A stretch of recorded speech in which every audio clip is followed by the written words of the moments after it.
Welcome to the Living the Dream podcast with Curveball. If you believe, you can achieve.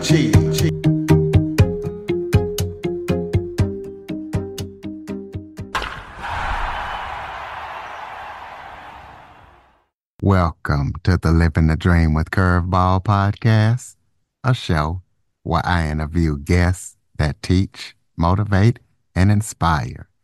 Today, we're going to be talking about change management and regaining your confidence, as I am joined by certified change manager, Gao Motsemme. She is a certified change manager, and she helps individuals regain their confidence and rid themselves of generational toxic relationships and imprint. She helps them regain their confidence so they can begin to crush it from the bedroom to the boardroom and beyond. So, Hal, thank you so much for joining me today. Thanks for having me. Can you And I start? love to do this by starting with the greetings to Absolutely. you and your audience. And I do this in my native language. So, dumelang, dumelang, lokai. And in a direct translation, dumelang is agree. And that's what I want to ask you. What are you agreeing to when you come here to live in the dream with Curveball? So, as you're joining us today, I just invite you to connect to your body and be present. And one thing, especially when you're talking about change management, is choose not to know, and just let go of everything that you've known and be present. And being present this time around, I invite you to be more in your body and allow the sensations that are coming through to communicate with you, allow your body to communicate with you. And lokai, what it means is where are you, which is where are you? Locate yourself. So that is that being present that I'm inviting you to. So thanks for having me.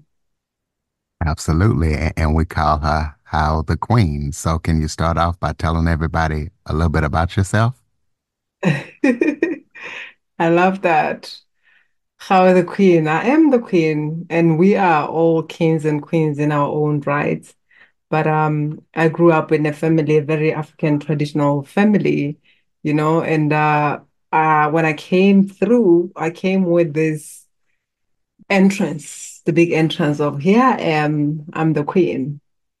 But then there were many questions that were asked, and one word or a few lines that my mom used to say a lot was, "You are not like my other children." And that created that wound of not feeling accepted as I am. And along the way, life happened as well. But most importantly, I would say my childhood setting created that foundation of being unique is a problem. And I went with that to the society. And I felt not accepted, and I created a lot from that wound, that template of who I am is not okay. And life happened, and I believe life was happening for me because through that, as much as it was painful, this is the reason why I love this podcast because it's talking about living the dream with a curveball, and that's what life does. So I woke up to who I am in truth through different life changes, including losing my corporate job, my younger brother having a near-death accident, losing my mom. I lost my father actually when I was 14. And then from there, going through an experience that separated me with my children for 5 years. And there's a mother, which is, I say this is a generational wound because women, we are esteemed by our children. That's our identity. They become our identity as soon as we have them. And if you have your children earlier, that's what defines you. That's what esteems you. And you don't know anything besides that. And when I was going through this, I was called to find myself. And in finding myself, that's when I remembered that I've always been a queen, and it doesn't matter what happened in life. I do not lose who I am just because of life happening. So in short, that's all I can share about my about who I am and where I come from, and we'll see where you want us to go. Well, talk about the judicial issue that you had of losing your kids. Yeah. I had two children with this guy, and we're not married. And this is one of the things that I say when I say, where we come from, one or the other informs us. And at times, even if we're doing great things, we are still making choices based on what we are trying to avoid or what we are trying to run from. And that is, I was not married to this guy. I had the first child with him. And at the core of my being, I knew that this relationship is not for me. But on the other hand, I didn't want to have children from different relationships. And we had the second child, and things were not working out, So I was a single mother of two going through life by myself. And I wore this mask, which I call the I am strong mask. I wore that mask. I went through life. And by the time he started this judicial injustice, I met somebody, and the plan was for me to relocate from Botswana to Germany, which is where I am right now. I've been residing here for 10 years. And he didn't want me to do that, and he knew that I wouldn't leave my children behind. So he went to court. I guess the agenda was for me not to leave the country. And I walked in that court with my head high because I just knew that, you know what, this is a simple case. We're not married. And I was taking care of the children by myself. But when I left that first hearing, I couldn't believe what just happened, you know. So I started questioning a lot of things, but at the same time, there was a lot of anger that was just coming through. And as we all say, as mothers, we say this, I will kill for my children. So at that time, I was also hungry. I was thirsty for blood. I wanted somebody gone. Anyone who comes between me and my children is not meant to be here.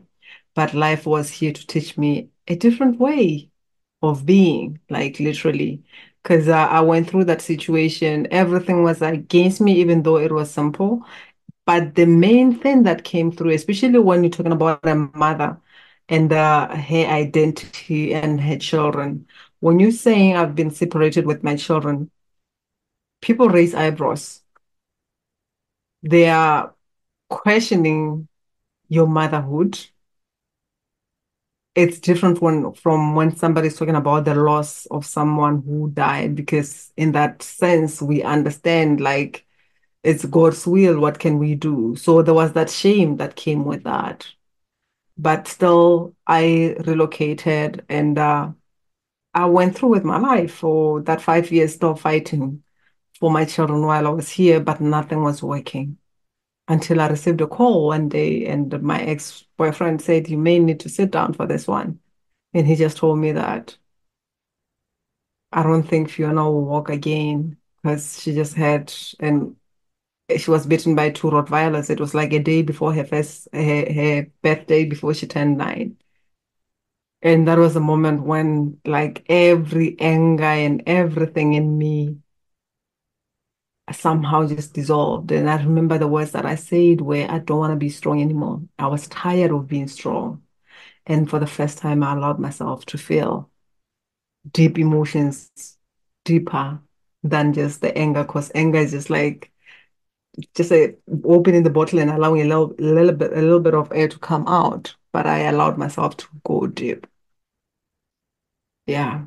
But through that journey, as I was going through that, I went back home at that time, and I still tried to do what I could, but nothing was working. And I came back. And I remember when I was coming from work, I took a paper. I just had the nudge to start writing. I took a paper and I started writing.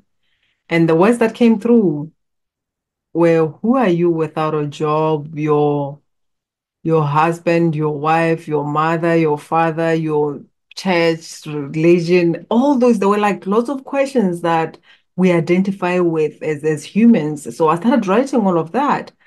And I was like, oh, okay, this is a nice conversation. So I thought I'm just gonna put it out there, share with other people.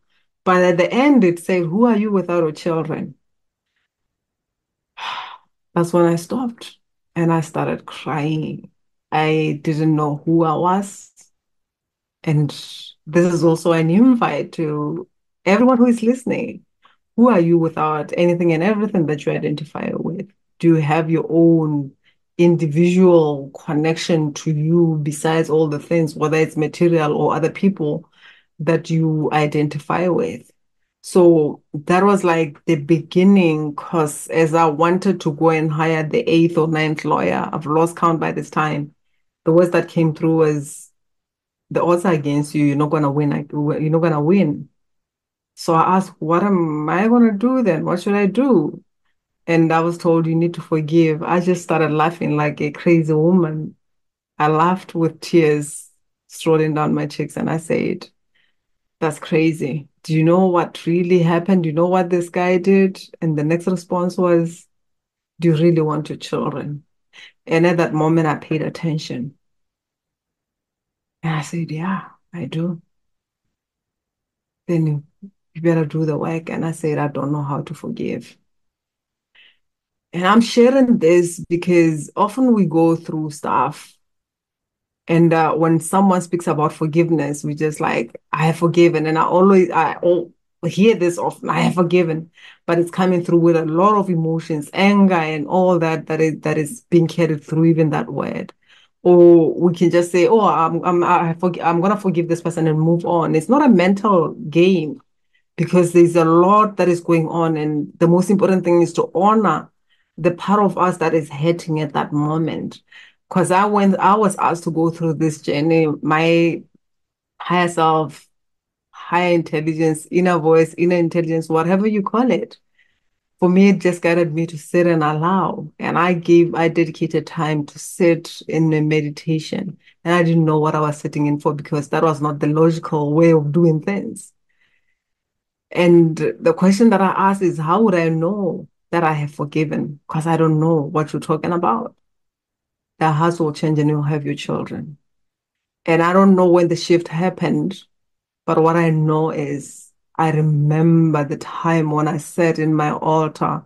And in this moment, I was praying for my ex-boyfriend because he was going through some stuff. And I said, my children need their father. So I called his ancestors and everybody and I asked, guide him into the light for him to remember who he is. And at that moment, I was like, I don't even know who the heck I am because this is not the person who I was when I was thirsty for blood. That's when I knew that whatever that I was doing, even though it didn't make sense, was working. And I'm now reunited with my children as we speak.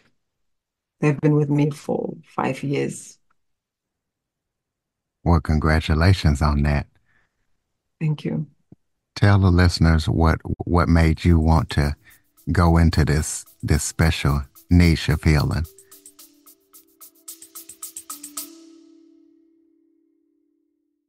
Okay, everybody, it's Michael E. Cullen II. And I'm Sesame and Carta from the All Too Real 2 podcast. We're passionate about movies, TV, and pretty much all things pop culture. Dive into the chaos of failed sitcoms, direct-to-video sequels, and the quirky realms of cinema and TV. Join us every Thursday for your dose of All Too Real 2 entertainment. We'll guide you through debates like whether Howard the Duck qualifies as a superhero. Ponder if Larry the Cable Guy could be the new Rock or Schwarzenegger. Discover if some shows and movies should have stayed in the cutting room. Ever heard of a sitcom featuring that dictator with the funny mustache? Well, we watched it. We're dedicated to unraveling the peculiarities of pop culture, sometimes with awesome guests. So, if you're into the eccentric world of pop culture, listen and subscribe to All Too Real 2. Available wherever you find podcasts and on Age of Radio.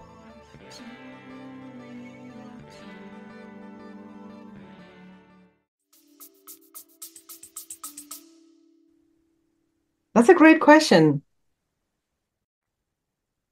I can't really say I wanted to go into it. I would say, whatever we seek is seeking us too. And I was going through these trials and tribulations where I felt like life is happening to me. And I want to honor that aspect of myself that felt like a victim, because at times we dismiss the victim because we don't want to be seen as that. So there was a moment when I felt like a victim when I was going through all this, but I didn't know that it was for me.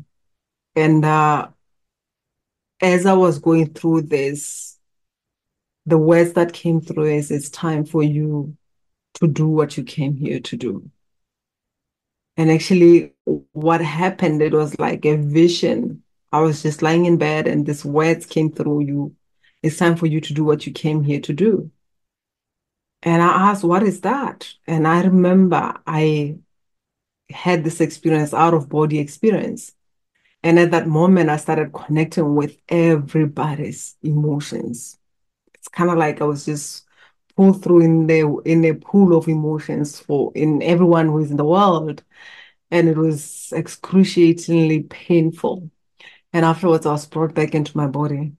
And the question was, do you want to sit here while so many people are going through this, while so many people are suffering?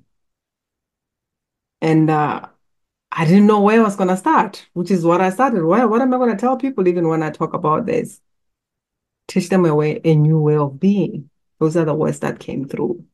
But when I started this, I started trying to find out what people are doing, and I wanted to do what other people are doing. But the moment I was following other people, I felt disconnected, and I didn't know exactly what my unique gift is or my genius is until I was told you need to go back to your roots.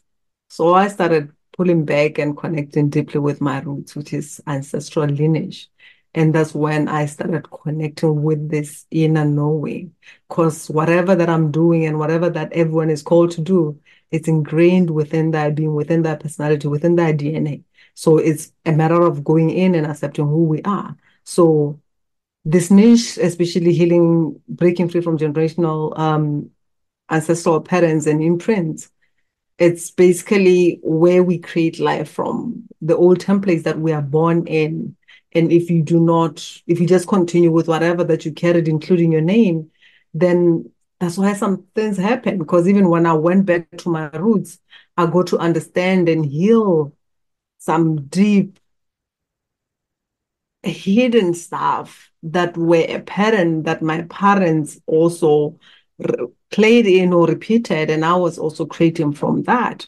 Because when you look at things, they did not really start with us. So that's how I got to really embark on this path, on this niche, which is yeah, it's a joy to my heart. It makes me, the word is just orgasmic, blissful, that is coming through. So that's the magic of connecting to who we are, because we get to embody who we are at a deeper level than what we think. So give us an example of somebody who has benefited from your method.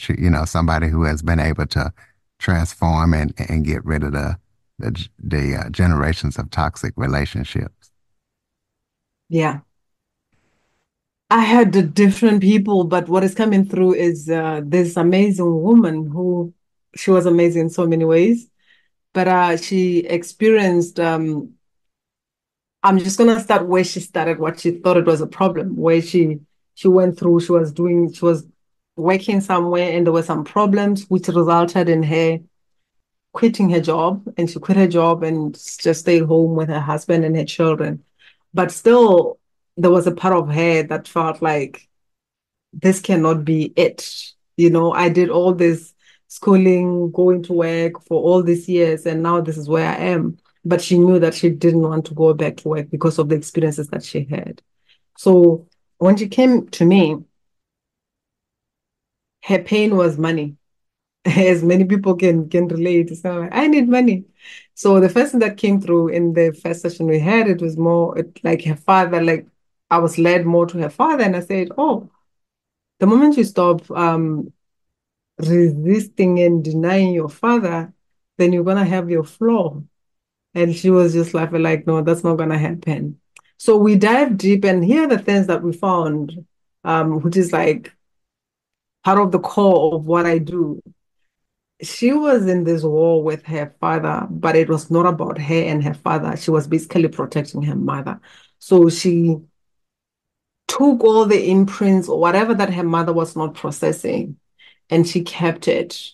And because the father was the breadwinner, she felt like this man is abusing my mother because of the money that she has.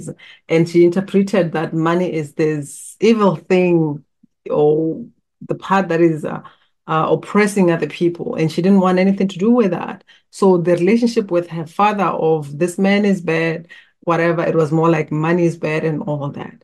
And she experienced this when she went to work because her relationship was okay, but it was this imprint we're showing more of at work. So we started working together. I found out that she's carrying the unprocessed emotions from her mother, and she's fighting her mother's war, which is not her place. Another thing, there was also a molestation that happened when she was young, which she just dismissed, and this was also playing with her creation. And we worked on those things. And after 12 weeks, she did not apply for a job or anything. Her husband got a call and somebody said, I'm looking for someone who's got the skills. And they shared the skills that she's got. And she said, oh, my wife can actually do that. Okay, I said to send the CV. She did not even update her CV from the past 7 years. She has not been doing anything. She just submitted it as it is. And she was invited for a meeting. And when she got there, they said, we actually want you, but we don't want you as an employee. They hired her as a consultant, offering her 90K. She hasn't been working for 7 years, and she didn't even want to go back as an employee. But here she is getting an opportunity, paying her 90K, and as a consultant as she desired. So that's one experience that is coming through. We'll talk about some common misconceptions of aligning one's life with their purpose, and how does your method help get rid of those misconceptions? Yeah, actually, when it comes to purpose, we believe that it's something. I'm here doing this work, spiritual work, healing work, and people believe that it has to be something like that, out of, even though it's out of the ordinary. But the most important thing, I would say, it's more, it's built within us.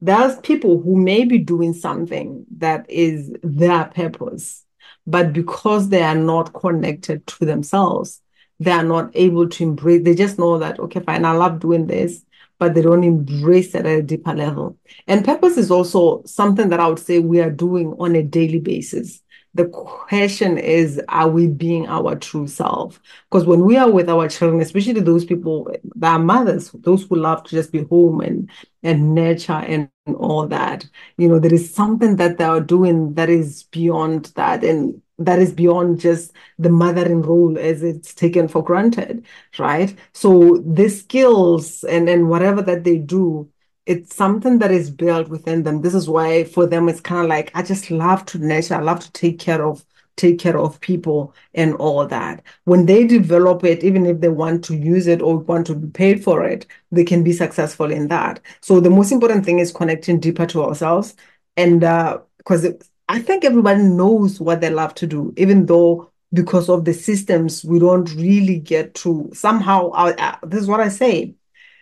If you have like a mother wound or father wound, or the society culture taught you a different way of being or who you are, it's hard for you to connect to your truth. And mother wound often also, what it does is it creates that mistrust. We don't trust our inner guidance because we are more looking outside, wanting to be accepted. So people have disconnected from their truth from childhood, following the cultural, societal imprints, parents, whatever that they were taught. So when it comes to purpose, we think it's something that is out there. The question is, what is it that you're doing? What led you to that? Is it something that you did, which is, I invite everyone to just look at that. Is it something that you did because you wanted to prove a point to somebody, or you wanted to make somebody happy? Especially when I look at even one of the father wounds that I also realize at times is like the father is always busy. It happens even with mothers, especially these days, always busy, working hard and all that. And we don't have time to bond with our children. So the only time that children get to receive love, it's when they did something. So when you are used to getting a compliment when you do something, you're just gonna want to do something to make someone proud, and you are not in the picture. You don't even know what makes you happy because you are still trying to get love, whether it's through the compliments and all that. So the misconception is that it has to be something wild out there, but it's more like, what is it that is truly within us? And the words that I use is, what is it that turns you on? Because it's connected to our sexual energy. Whatever, when you are really following your purpose, you'll feel this deep excitement. But if you haven't been connected to your purpose, you may feel some fear. It's not like it's gonna be like full orgasmic bliss. At first, if you're thinking less of yourself, unworthiness issues and all that, it's gonna scare the shit out of you. But you get to also embrace that turn on energy that is present and follow it. So what is it that you love to do? Let's start there. And how often are you doing things that turn you on? Because this is the guidance if you are connected to yourself. If you are not, you may still want to really have a look to say, am I really doing things that are really my thing, or I'm just following what I was handed over? So that's the misconception that I'm talking about, that people think it's something out there, but it's just what is built within us, what lights up, what turns us on. So we get to follow that, and then it will evolve into that mastery that your soul wants to give birth to in this lifetime.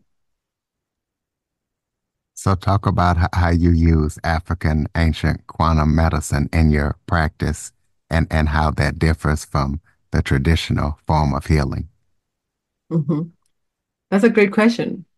With my work, as much as I may be talking, it's not about the talking, it's more about what the body and other, because we have this emotional body, mental body, and all the other energetical bodies. So what is the body sharing? So with my work, I get to sit and have a conversation. What do you want? I want an amazing, loving partner. If you want that, the body gets to light up where you are storing emotions, blocks, or these inherited imprints that are getting in the way of that. And it's quite interesting because just by speaking about that, even the energy that is coming through is more like the wounded masculine is the energy that is coming through as I'm speaking about relationship. So anything that we desire, anything that we talk about, there is certain imprints that are stored in the body. So when we do this work, we're gonna go there. We're gonna allow the body to guide us into what needs to be moved for you to receive whatever that you desire. And it's different in the sense of it's not about the mind, what we think, because even when you're talking about love, yeah, it's easy. I want to be with somebody who loves me, and all that is the word that we use is a four-letter word, but it means different things based on where we come from. Because the first thing that I love to ask people, when you want an emotional available partner, what kind of love were you exposed to? What kind of love do you know?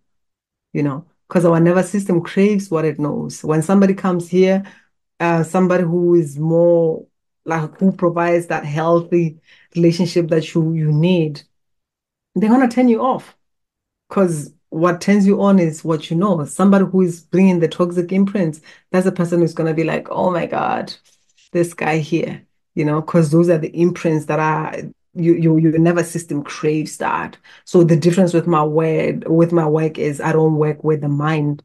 We can talk about something just to give the mind something to hold into. But the most important thing is what is it that the body is holding into, whether it's ancestral and all that. And as I mentioned, I'm a human MRI psychic surgeon. So with the scan of the body, and then when we dive deep, I get to remove that just like you do surgery, but without any opening. So that's what makes my work different. So tell us about any upcoming projects or current projects that you're working on that the listeners need to know about. Okay. I have just launched the Extraordinary Woman Embodiment Blueprint. I'm here to launch the Magnetic Leadership one, which is mainly for men. So and I have another ongoing program of Unapologetically You program that I have, and that is like a one-on-one. The Extraordinary Woman Embodiment Blueprint is more for women. It was meant to be an 8 weeks program. Right now it's a 9 weeks, but the way I'm getting downloads, it's gonna end up being a 12 weeks program. Because as much as I have an idea of what I'm being called to do or to deliver in a program, but it shifts depending on the need. And this is what I'm working on. We just completed the third week, this past week, of healing the father wound. And we're just going to be diving into the healing the experiences that somebody had.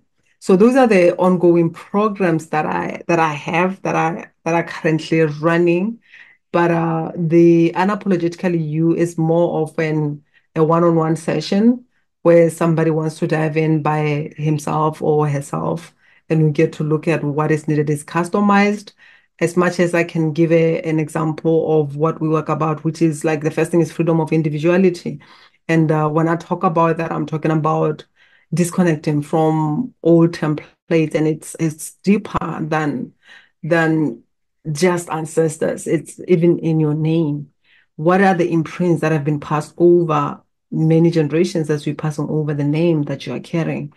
And it's quite interesting because as I'm speaking about this, I'm just being led to the solar plexus, like the power center, and a lot of things going on. So, and that's exactly that. Every conversation has its own energy. So, freedom of individuality, we disconnect from the ancestral lineages, patterns, and also clear your name so that it can have a frequency that is in alignment with what you desire. And with the freedom of individuality is also disconnecting from imprints that you have inherited from the mother or the father. Yeah, so mother wound, father wound, ancestral, like that's the freedom of individuality. And then you get to connect with your unique signature blueprint. And then from there, we carry on with your own creations and your experiences, because there is a lot in there as well as you go through life, what you believe and what you also create that also gives an illusion of who you are, which I would say it tames the queen or the king that is in you. So we're gonna be working on that to fully embody the magnetic confidence. Also, integrating the inner child is one of the things that we do along the way. And another thing is sexual sovereignty, which is disconnecting all the cause and imprints from the lovers that one has had over many, I would say many lifetimes, even though it's more like this lifetime, but some things goes beyond only this lifetime. So sexual energy is one of the things that when we connect with someone, it's not just about, oh, here we are having sex and oh, now we're not together. It's deeper than that. The measuring goes deeper than that and other codependency imprints. So we're working on that.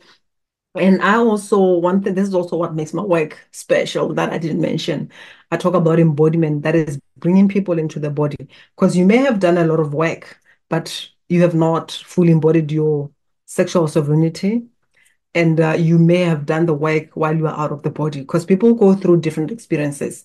And when something happens, there are aspects of yourself that kind of like they cannot deal with the pain in the body, especially even when you're talking about illness. When someone is having pains in the body and all that, they don't feel comfortable in the body because it's painful. And my work, when I say I get to scan and see what is happening in the body, I bring your spirit and all that you are back in the body. And that's why I'm talking about embodied confidence and self-love, embodied emotional intelligence, because you become that. It's not just an idea. You don't have to force yourself through using affirmations and all that. It just happens naturally because you are it. So those are the three programs that I have that are going on currently. Yeah. Throw out your contact information so listeners can keep up with everything that you're up to. Yeah, I'm available in all social media, and my website is also gaomotsemme.com. So just search me up, and I'm also gonna give you and your audience the amazing link if you wanna or want an introduction to my work, which is Orgasmic Clarity. It's bit.ly/orgasmic clarity. This is a 45 minutes gift for you to get to know what is standing in the way of your success and freedom. So I'm just going to share whatever that is coming through. And what you do with it is up to you. If you want to dive deep and work with me, cool. I'll share opportunities for you to work with me. If not, then again, I can only believe that you're going to succeed, but you will get the information that you need. So I'll share that link with you. Absolutely. Close us out with some final thoughts. Maybe if there was something I forgot to touch on that you would like to talk about, or just any final thoughts you have for the listeners. Yeah.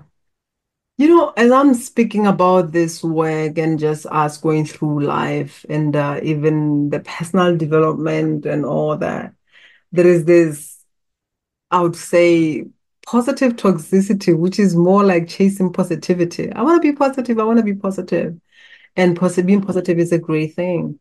But don't do it at the expense of yourself. Don't abandon yourself while chasing positivity. Allow yourself to be with you. Allow yourself to feel.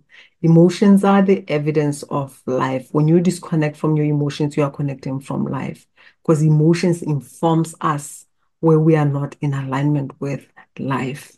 And here is my belief, and this is like the code that I live with.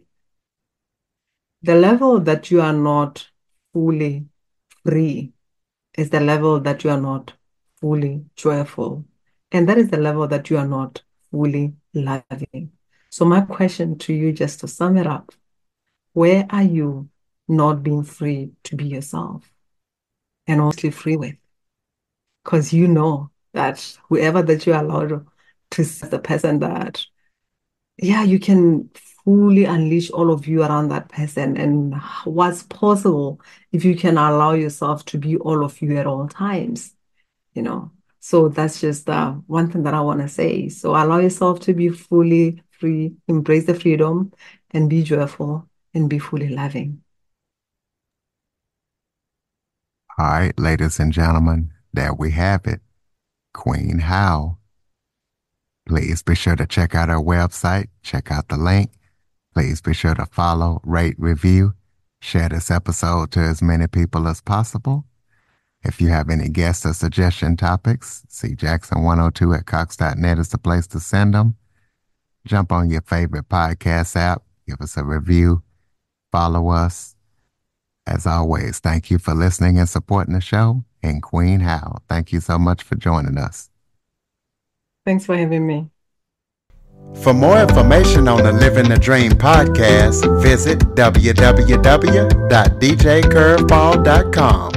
Until next time, stay focused on living the dream.